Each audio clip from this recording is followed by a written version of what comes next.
Kjo është pamja e Bregdetit të Kunes në Shëngjin, pas tuhive detare të ditëve të fundit. Krahas pishave qindra vjeçare, dallgët e detit kanë dëmtuar edhe trotuarin e rrugës kryesore me një gjatësi prej rreth 100 metrash, si dhe një biznes në këtë zonë.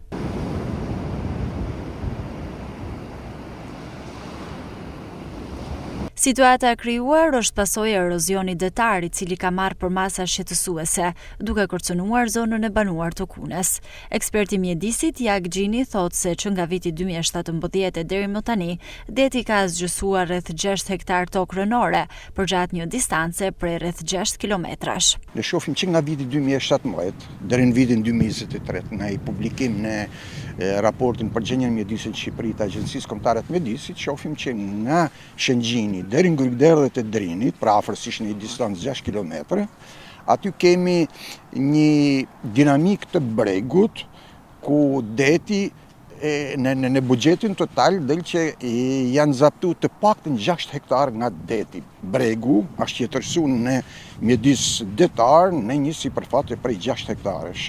Si zgjidhje emergjente shihet vendosja e dallgëthyeseve për të mbrojtur zonën e banuar të Kunes nga përparimi i detit. Në këtë rast vetmja zgjidhje është që në fakt do më kërkon shumë financë, është instalimi i dallgëthyeseve, ose si quhen ndryshe breakwater offshore që janë jo të kapuna në breg, po janë larg breg, që në kushten e kësaj vije breg detare duhet vendosen afërsisht në një zonë nga 100 deri 180 metra, sepse tillë pjerësi ka shtrati i detit në aty, dhe në thellësi prej 3-4 metrash, aty ku optimalja e mbrojtjes të dallgëthyeseve është ma e spikatu në këtë distancë në kushtet e kësaj kushtet emergjencë dhe në kushtet e kësaj gjendje gjeomorfologjike të banit detit dhe të bregdetit. Dhe në fakt tash ka ardhur momenti që strukturat po rrezikohen, infrastruktura vetë, si ajo rrugëhorja ose shëtitëtorja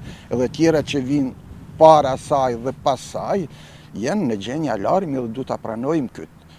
Masat duhet jetë të jashtëzakonshme. Alarmi për erozion detar në Shëngjin është dhënë prej vitesh, por ende nuk është marrë asnjë masë konkrete për të bërë ballë këtij fenomeni të rrezikshëm. Ndërkohë, me uljen e dallgëzimit të detit, Bashkia Lezhë pritet të nisë punën për riparimin e shëtitores së dëmtuar në Kune.